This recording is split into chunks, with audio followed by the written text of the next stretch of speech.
My name is Jordan Weaver. And I'm Lacey Weaver. Thanks so much for joining us. The first thing that we want you to do is to take out your phone and download this Shiloh Ranch Church app. You're going to hear a lot of moving pieces, YouTube channel, 1017 Project. There's going to be a lot of things mentioned, but ultimately our goal is to start moving people towards biblical literacy, the gospel of Jesus, who he says he is in his word, what his word means, and what that means for us. And so with everything else that you're going to have going on around you, ultimately our goal would be that you understand Jesus on a deeper level based on what his word says. What's up?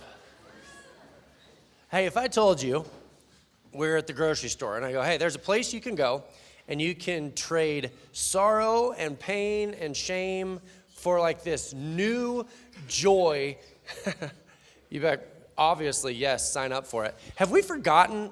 I hope we haven't forgotten that that's what God does here. You know, I mean, I know there's a lot of things we can get distracted about. I know there's times, but like when you break it all down, like, wait a minute, what is being offered and what does it cost? This is a pretty good deal. You know, I think there's times in worship where I'm like, I don't know, maybe I didn't forget it, but maybe I got distracted. Like what we're doing here, what God does here is worth it. For those of you joining us in the digital services, you guys, I cannot tell you how excited I am about what God's doing kind of outside the walls. We'll get to that in a little bit. But for you guys that are not here live, I am wearing snow boots, but I'm hiding behind poinsettias. And before anybody gets all judgy, I put them on because I was going to wear these up here through the snow and then put my other shoes on. And I noticed all the squeaking taking place on our concrete floors. So before you get all judgy, just know everyone here there's hundreds of, yeah. Have you ever noticed, we'll get to the sermon, I guess, maybe later, but have you guys noticed when you pull up to church, this is a thing that always comes up from people that are outside of a church culture. They pull up. There was somebody, Robert, the same guy that preached last week, is this week on a tractor the size of a small community plowing snow. I don't know if you guys know this or not. That's not a paid position. I showed up last night. I came up here last night, and like, have you guys ever come to church and the snow not been plowed? You ever stop to think like somebody does that? Have you ever gotten here and breakfast not been ready? Somebody does that. These are not paid positions. These are volunteer positions. Like the church is clean, the lights are on. Like there's like a culture of volunteer giving and being a part that goes on here every week, to the point that we kind of almost, I hope we don't, but it's almost like you could take it for granted. You know, I didn't fly in going, oh gosh, I hope somebody plows the snow. I tell you what would be more likely. If someone didn't, I'd be like, what in the world who's running this place? Ushers, greeters, like these are not paid positions. And here's the question that I get is that, why? Because it's not just this church. It's not like our church is this special place and we're so superior. Tens of thousands of people this morning or in the evening, if you're in a Monday night service, at a digital service, or if you're in your home on a couch somewhere, just know there are tens of thousands of people this morning that woke up at an expense to themselves, got involved, and did something to the benefit of someone else. And it's not just us, maybe hundreds of thousands of people this morning. And that is the one thing that people go, why does this happen? Is it ever interesting to you? Like, why would people get up and volunteer their time to go? Like, here's this one. How does your church pay for everything? People give. Why? Why? Have you ever thought about this? You know, if I was a business and I was selling you electricity, then someone's like, well, what's your business? Well, we have electricity, and if you pay us, we'll give you some. Can you tell that I don't know a lot about how electric companies work?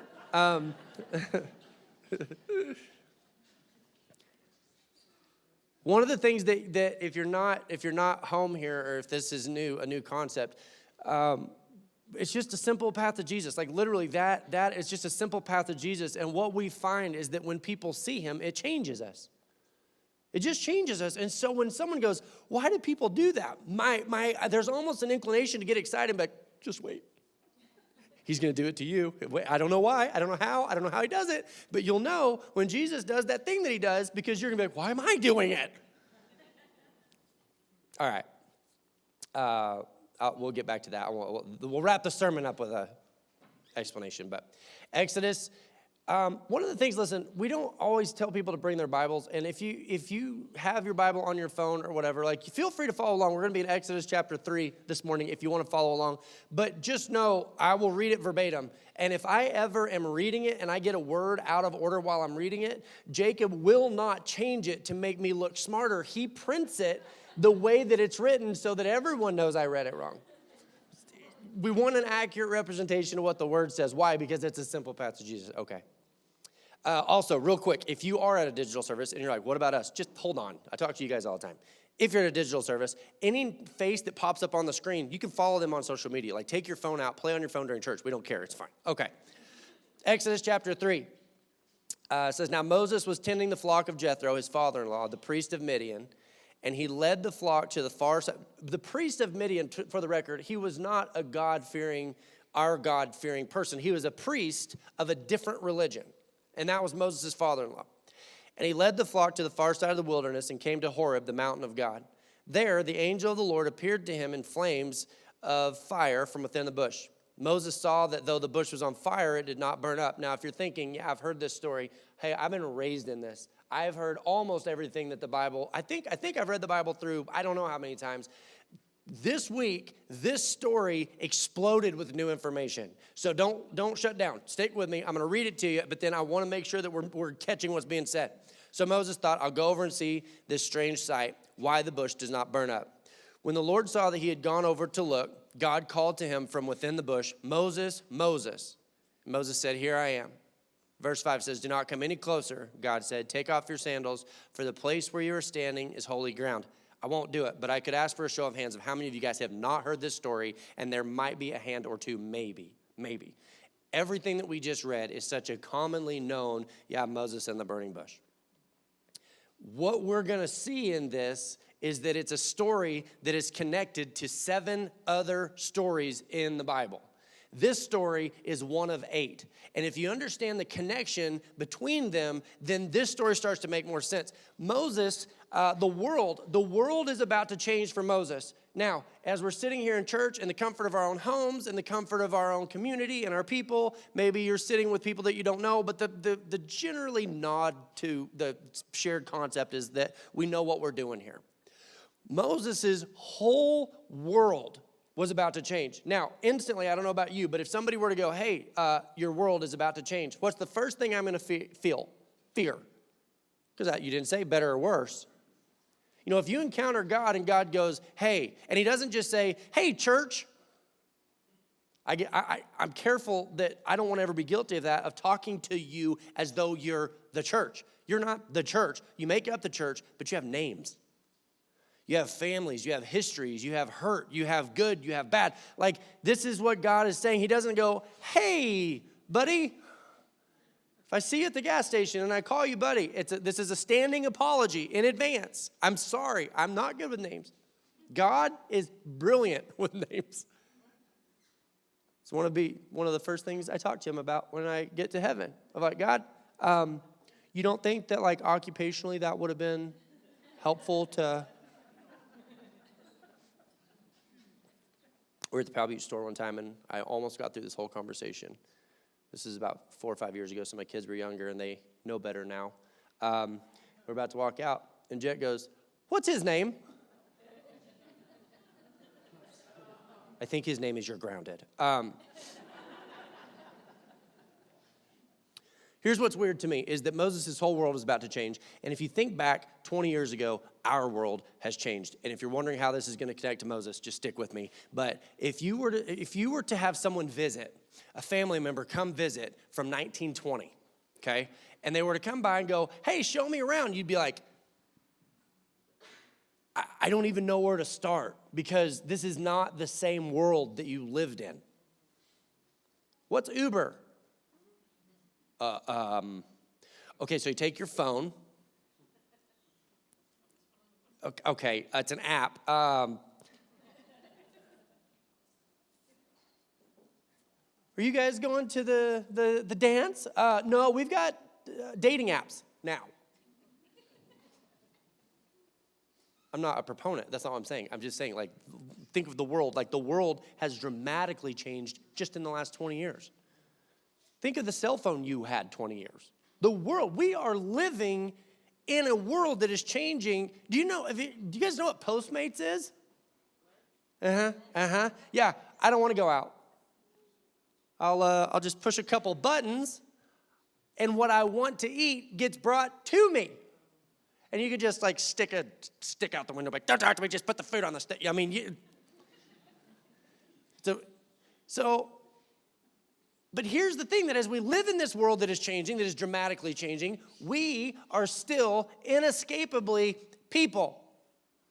We are people with names, we are people with identities, we are people with needs, and even as the world is changing and our method for acquiring things and stuff, we are still people. We still have this human need for things like approval and community and love and interaction. And if we're not careful, what happens is we get so caught up in this changing world that we lose our identity.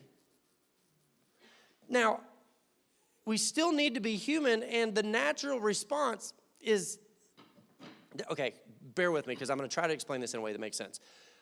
100 years ago, the questions were almost always how related. Like if you went fishing and you've never been fishing, specifically fishermen will even know this. When you go to a new area, you want to know, how do you fish here? Because how you fish at home may be different than how you fish here. Depending on what animal you're hunting, you would want to know how. So what's our natural ingrained response when we feel like we have a need? The question is naturally how, but now we have YouTube. 1920 visitor, what's that? I just go back. It's not the world for you. You want to know how to do anything. Like, for instance, teach your fifth grader math. YouTube. You can learn how to do anything. So it's left us in this new kind of space that what is the desired outcome? If you're fishing and you were to go, what is the desired outcome? We could all agree. What would be the desired outcome of fishing? Catching if you go hunting, the desired outcome is to shoot an animal. I mean, there's so much about clarity that was easier even 100 years ago. Clarity was so much simple. I'm hungry, so the clarity is the desired outcome is food. I'm cold, so the desired outcome is warmth. I'm hot, so the desired outcome is to cool off. And the problem is that our world is changing. We are still people, but really all of our needs are kind of met. I mean, listen, this is not a political, I'm not going down that road, so don't go with me. But you know one of the biggest health issues in our nation amongst the poor? Obesity. So we've run into this weird, the world is changing, and I'm not sure that as people we're keeping up just yet. Now, because we don't even look to each other for how to, because we know how to do almost anything. And there are people that are willing to do it for us. And so we've just become these people that sit back, and now instead of going, how do we do it? We ask this, what do we do? That is a much different question. What do we do? Everything that we want is already done for us. And so we are asking different questions than our parents or our grandparents or our great-grandparents. Their question was how to, because they knew what they needed. They needed human things. They needed things that kept them alive. We aren't asking those questions. We are now asking what is important, what is valuable. Here's the problem. We cannot always clarify our desired outcome. Is everybody with me? We don't even know what we want. And if we don't know what we want, we can't even get to how do we do it until we know what it is that we want. See the problem? You go, what does this have to do with Moses? Everything. Why? Because Moses was a person too. He's not as different as we think. He just had different problems. He was lost. Moses had gotten lost, and I would say that's the definition of where we find ourselves, is that we're lost because we've already arrived. Does this make sense? We've already arrived. We reached the top of the mountain. If we're hungry, there's food. If we're cold, we've arrived. And now we're going, so what do we do? Moses is lost. He was born into slavery, but he never knew that life. Remember, he got put in a little basket, and he was actually raised in Pharaoh's home by his sister. And he was raised in the palace. That means this.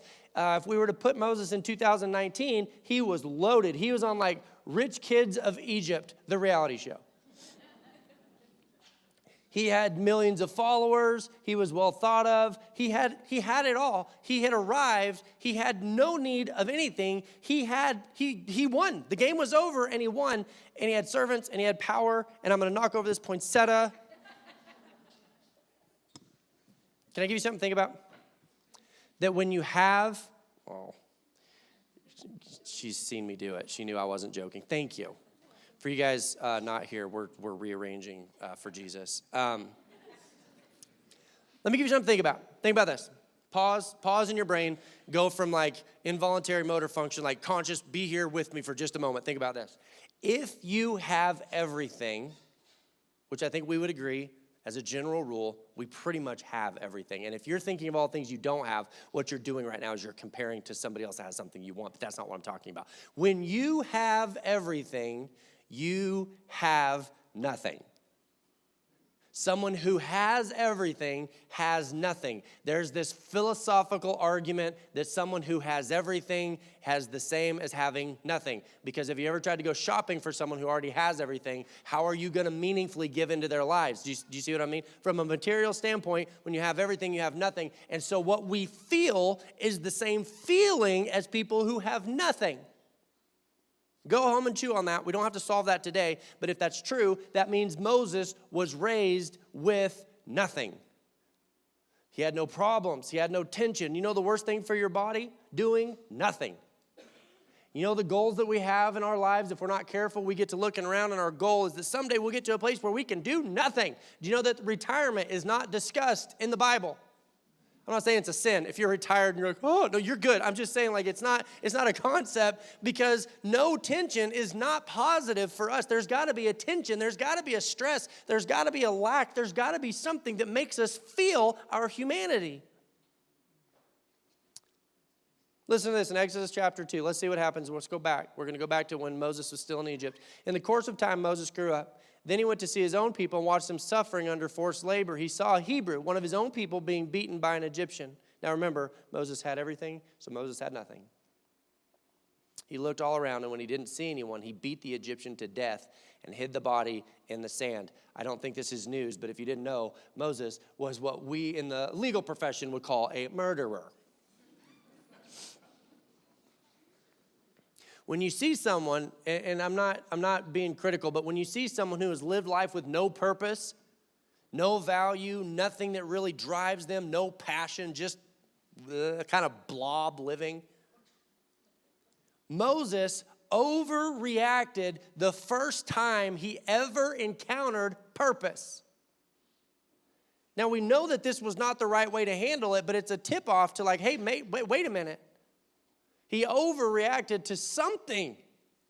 Finally, Moses experienced something, some clarity of direction, some clarity of purpose, this defense, because Moses was going to be the legal law of the Old Testament. Moses is the depiction of law in the Old Testament, and what he saw taking place was injustice, and he thought, that is something I can do, and he overreacted, let's say a touch.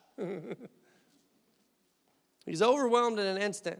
Have you ever had that moment where like you're just kind of going through life, you get up, you go to work, you come home, you do the things, and then all of a sudden you have this moment where like a missionary comes, who by the way is coming. I'll tell you about that someday. At some point we're going to have a guy, but like you see a mission and you're like, I'm doing it.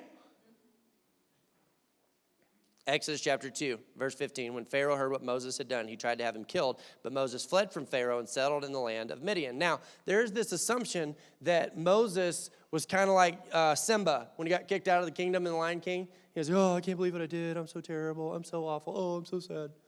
I mean, I think that's how we always heard it preached, but I don't see that in the Bible at all.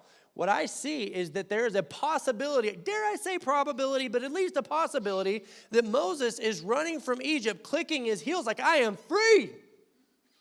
I've got a life. Things are hard, but there's purpose. Listen, I can't preach this message in a way that'll make sense. You got to almost experience it of like, oh, I'm hunting, and if I don't get something, guess what? I die. I mean, I wouldn't recommend that. I'm just saying like Moses has gone from a life of nothing to a life of at least something. If I know God at all, what I would assume is that Moses was probably in charge of really naughty sheep in Midian. He's like, I'll be a shepherd. Sure, I don't care. It's hard. Fine. Listen, young men especially, listen to me. Do not achieve a life of easy. It's not worth it. Look for something difficult. Look for something that challenges you. Look for something that's bigger than you. Look for something that makes you hurt at night. Go to bed tired, young people. Go to bed tired. Live. Don't aspire for a life of nothing because it's not that hard.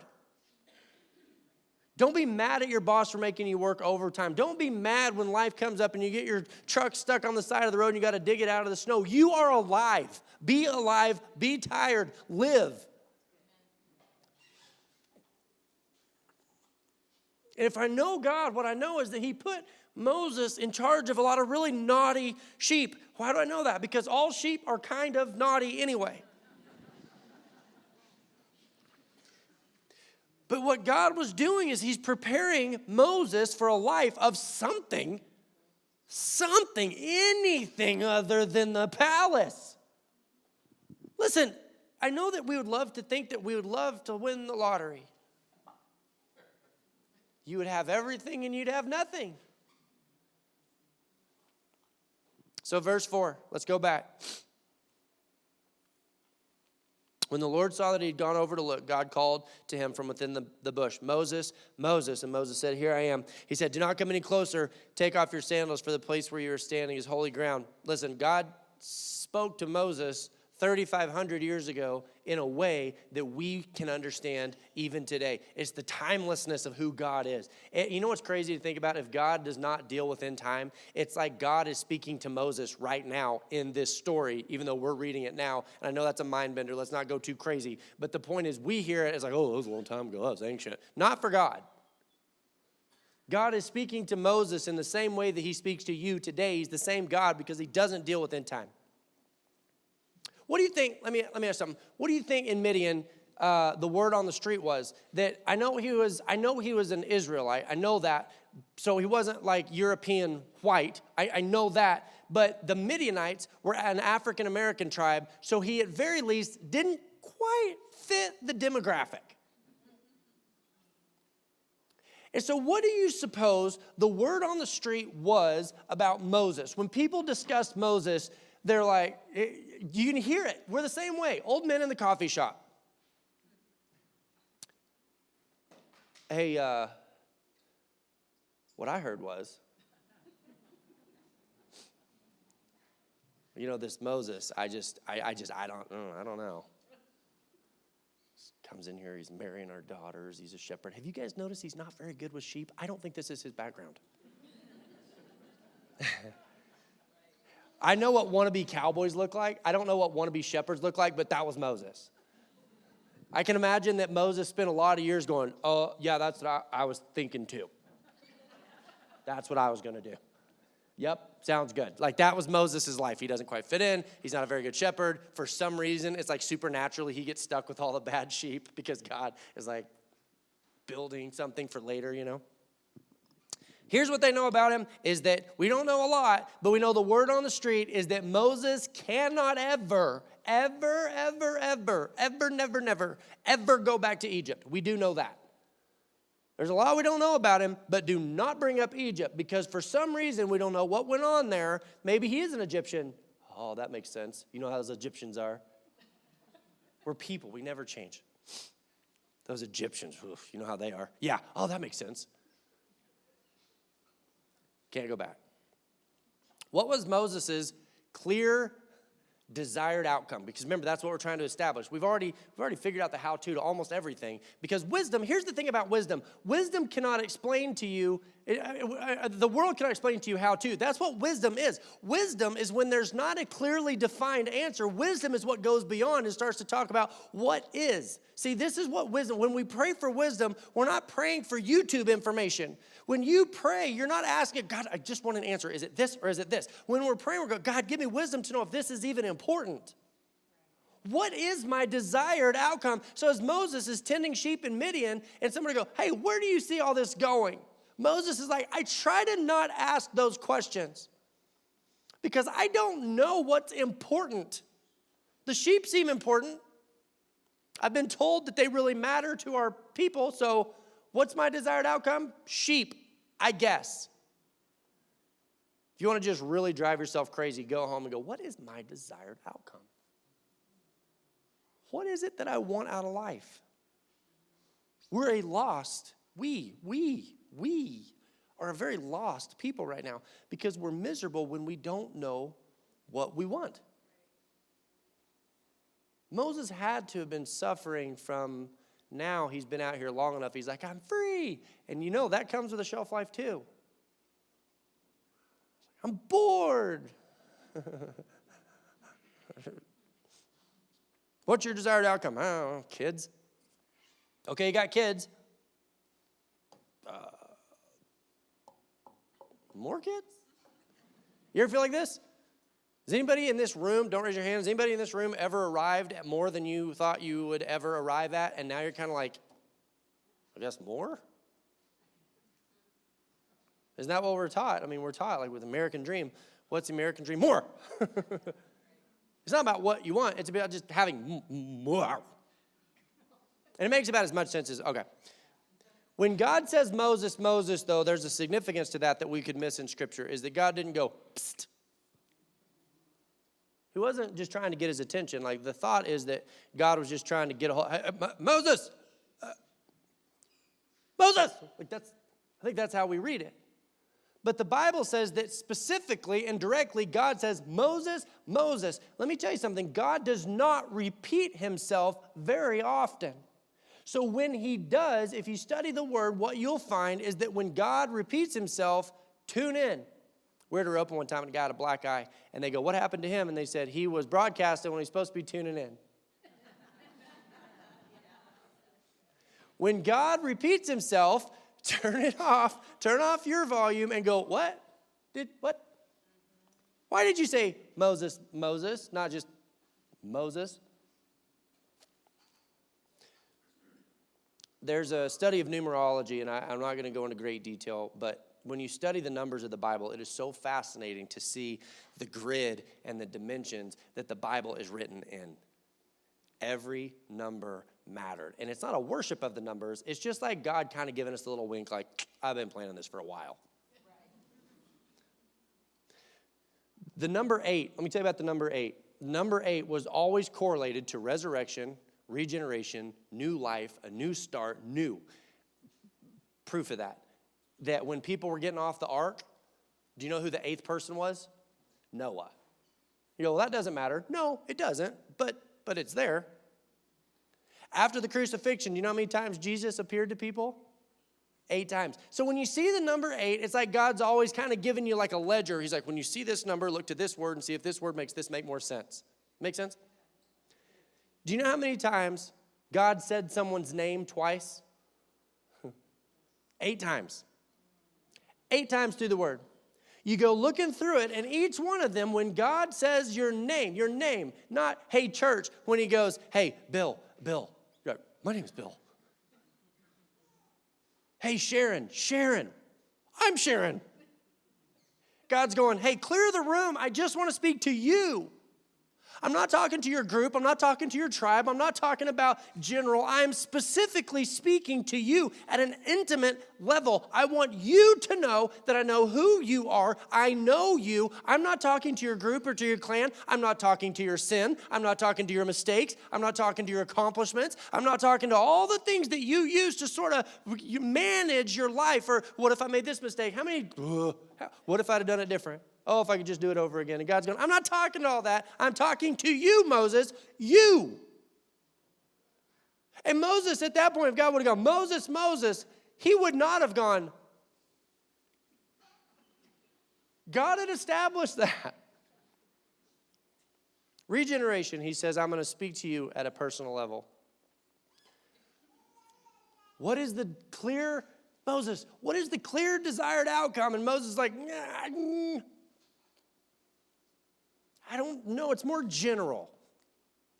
We've got answers for everything, don't we? What's your clear desired outcome? I just, peace.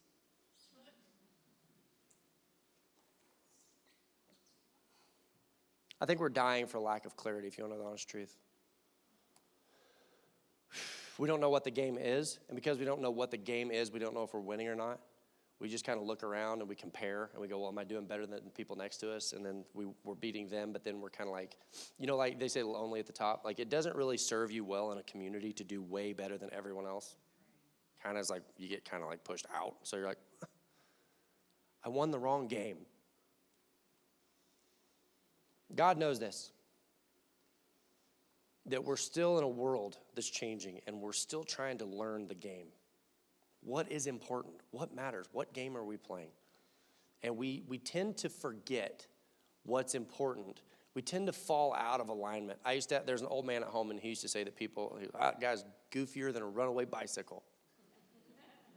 You ever been on a bike and you're going a little too fast, and all of a sudden you can kind of feel it coming? You're like, no. Life starts to kind of do this when we lose focus on who God says that God is, who Jesus says that Jesus is. We begin to sort of fall out of alignment, and we start chasing things that we hope might be important if we get them. Moses goes, yes, and he says, take off your shoes. I'm a big deal, and that's good news for you, because you're lost, and I'm not. You're confused, I'm not. You have no purpose, I do. Take off your shoes. Let's put life back into alignment. Because, see, before this, Moses knew about God. Moses knew about the Egyptian gods. Moses knew about all the gods, but Moses didn't know God. Can I admit something to you right now? I have to be done with this sermon in 5 minutes, and I didn't really write the ending. Does that make anybody nervous? It was a defining moment because Moses knew about God and knew about gods. I'm willing to bet he knew about his father-in-law's God, this Midian thing. And like, Moses was just lost. I don't even know what's important. I just go through the motions, but at the end of the day, I don't know what to give all of my effort to because I don't know what's important. And God's going, just hold on. Just hold on. Don't come any closer. Take off your sandals, for the place where you're standing is holy ground. Then he said, I am the God of your father, the God of Abraham, the God of Isaac, the God of Jacob. And at this moment, Moses hid his face because he was afraid to look at God. We desperately need that moment where we experience something real. We need something real. We need something that causes us to bend our knee and go, please put life back into focus. I'm lost. I don't know what's important. I just work hard, and I hope that when we're done and we count the sheep, that there's the same number in the pen that I have on my ledger. Or a couple more, but not less. What am I doing with my life? Where am I going? I feel like anybody got this? I feel like I'm made for more. I feel like I've got a tractor bucket dump ability, and I'm using it to spoon things. Like, I'm not complaining. Like, you don't have to be ungrateful to experience this. You can be grateful and feel lost at the same time. Moses actually probably was. Moses was probably grateful that he had a place to land, but in reality, he had something more. Why do I feel lost in a sea of faces? An ocean of faces. Why do I feel like I'm so lost? I had nothing in the palace, and I feel like I have nothing in the sheep fields. No matter where I go, I can't outrun my being lost.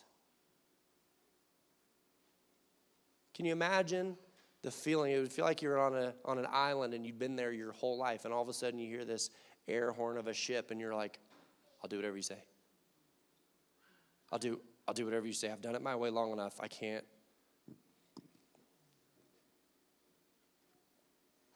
I just need something real. What we're finding is that we've been in charge of our own lives long enough, and we're not really happy with what it's producing, and we're having this moment of desperation of like, God, just tell me something real.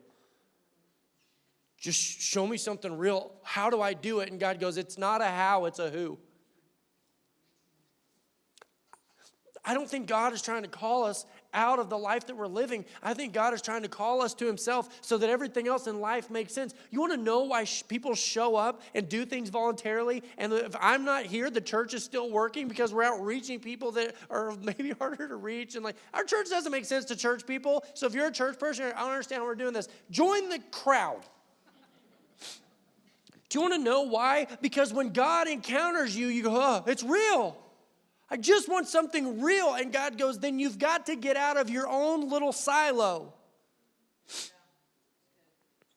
Moses is going, I'm so tired of living for myself. It's useless. It's purposeless. It's meaningless. I've got everything I could possibly want. I asked how to instead of what is. I asked how to, and then I did it, and it didn't work. The new question is, what is? And God goes, me.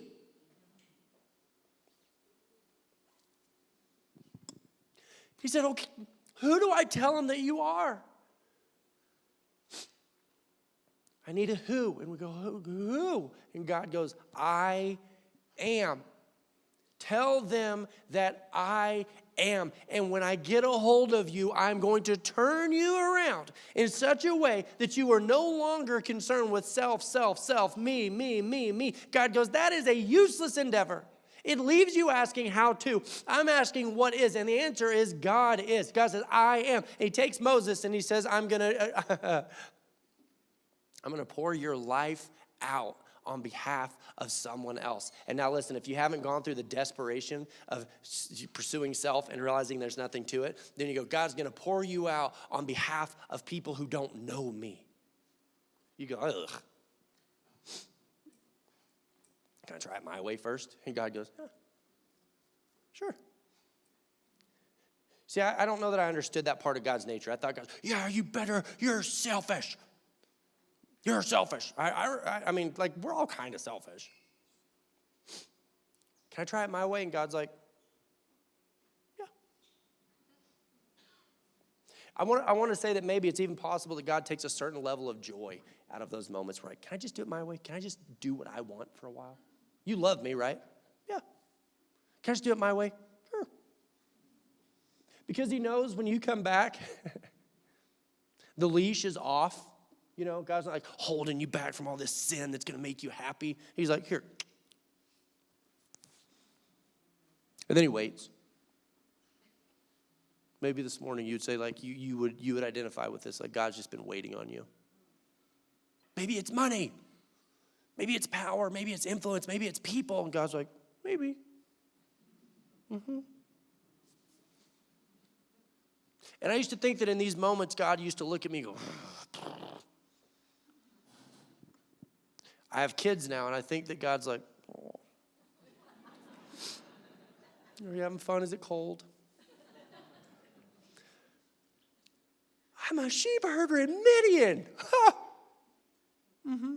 I'm a sheep herder in Midian. Mm-hmm.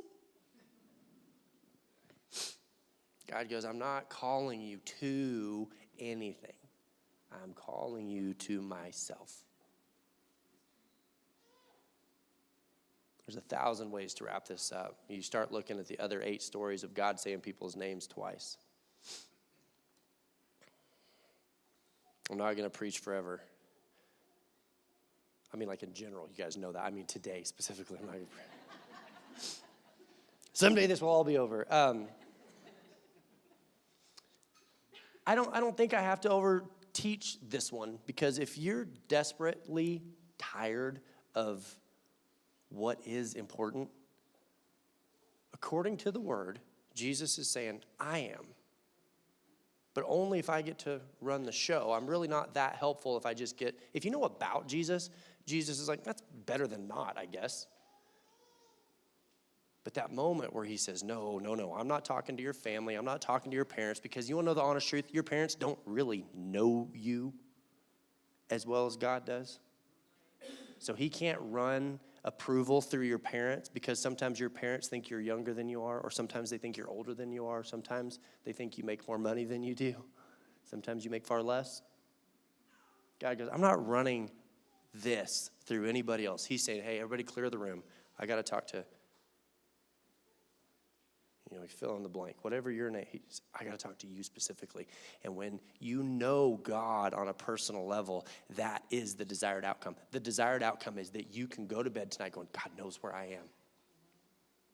God knows that I've been lost, and God has a plan, and it's going to include making lives better around me. I could volunteer.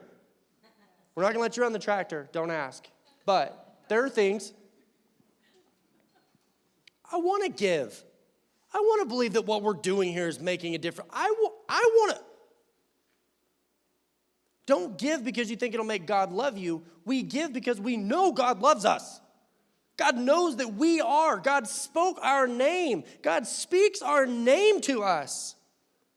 And if you go, I haven't experienced that, just know there's so much better out there, and that what you've experienced is basically just human practice, and you're getting the general sense. But when you know that God knows you, you get to skip the line. My kids went to Disneyland, and they're waiting in line for hours. Have you ever waited in line for an hour? It is like God, I won't stand up, camera people, but just pretend I did. You're standing in line, and you're like, what's the ride? I don't know. Where's it going? No clue. And all of a sudden, God comes to where you are and goes, you're Jordan, right? Come here. You're in the wrong line. Okay. God had to establish who he was because he knew if he could establish who he was. He didn't have to, listen, God's not trying to establish who you are because, no offense, it doesn't really matter what you earned or what you messed up, or he doesn't need your qualifications. In fact, Moses was probably the least qualified. God goes, I don't need to know who you are. I already know that. You need to know who I am, because if you know who I am an ocean of endless power. And I will open doors for you you couldn't open for yourself. And this is good news because I know who you are, and I will solidify it in your life, and you will clarify the outcome. Let's pray. God, you go beyond our understanding. You go beyond what we understand about what it means to have a God in our lives. Lord, you look around and you see people going against what would be natural humanity, which is this altruistic love, this love that's outward going. Lord, that we demonstrate you at a level that people will connect to at a human level, even if they can't logically make sense of it. God, that when you call us by name, that when we lay our head on our pillow tonight, God, whether we watch this live, whether we're watching it on a screen, whether we're watching it on a TV or at a theater, wherever it is, God, that you are making a connection to people, we are nothing but middlemen on this. God, I am nothing but a middleman pointing to a Jesus that wants a relationship with us at a personal level. God, for the families this morning